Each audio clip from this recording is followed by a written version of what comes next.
Commissioner, উপজেলা family planning কর্মকর্তা, অন্যান্য বিভিন্ন বিষয়ের তথ্য প্রধানগণ, ইলেকট্রনিক ও প্রিন্ট মিডিয়া সাংবাদিক বৃন্দ এবং যাদের আজকে অনুষ্ঠান প্রাণ আমাদের সম্মানিত নারী, আসসালামু আলাইকুম। আজ নারী দিবস। এই দিবসে আমাদের নারীর অধিকার, ক্ষমতায়ন, সমতা এই বিষয়ে বলি।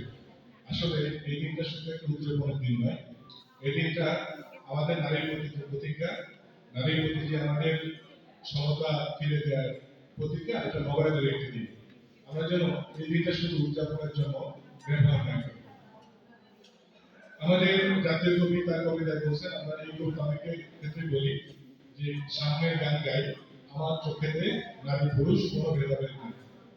আসলে আমরা এই গানটা গাইতে চাই যে সমাজ সকল ক্ষেত্রে নারী এবং পুরুষকে সমান অধিকার দেবে, সমান সুযোগ সুবিধা দেবে এবং সেই সুযোগ সুবিধা পেয়ে নারী তার কর্মক্ষেত্রে, তার ক্ষমতার ক্ষেত্রে, তার সিদ্ধান্ত গ্রহণের ক্ষেত্রে এগিয়ে যাবে। আমরা দেখতে পাই আজ থেকে 20 বছর আগের অবস্থা এখন নারীদের অবস্থা অনেক ডিফারেন্স। নারীরা এখন শিক্ষার ক্ষেত্রে, অর্থনৈতিক ক্ষেত্রে, জবের ক্ষেত্রে অনেকটা এগিয়ে গেছে। আমাদের উপজেলা রিপোর্টার্স সভাপতি জনাব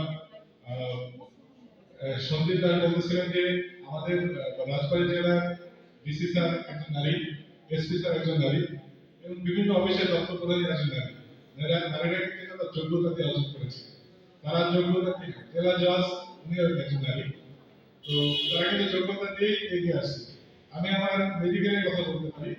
এখন মেডিকেলের অ্যাডমিশন টেস্টে 70% প্রায় নারী, 60 to 70%। গতকাল রাজবাড়ী এক মিটিং এ আমাদের এক স্যার বলতেছিলেন যে আমি আমার মেয়ে ঢাকা মেডিকেল থেকে পাস করলো, ওর যে গ্রুপে ও 8 জনের একটা গ্রুপ থেকে, সেই গ্রুপে 7 জন নারী এবং 7 জন নারী একটা মাত্র পুরুষ। এই জন্য মানে এখন হাইব্রিডে ডাক্তার মেয়েরা শুধু ডাক্তার ছেলেদের বিয়ে করতে চায়।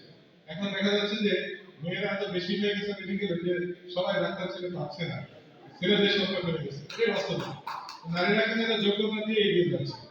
আমি যদি আমাদের চাকরির ক্ষেত্রে দেখি, আমাদের নার্সরা কিন্তু এটা সেবা দেওয়ার জন্য অগ্রদূত এবং তারা কিন্তু 100%ই নারী। অতএব আমাদের স্বাস্থ্যসেবা যারা প্রদান করে ফিল্ডে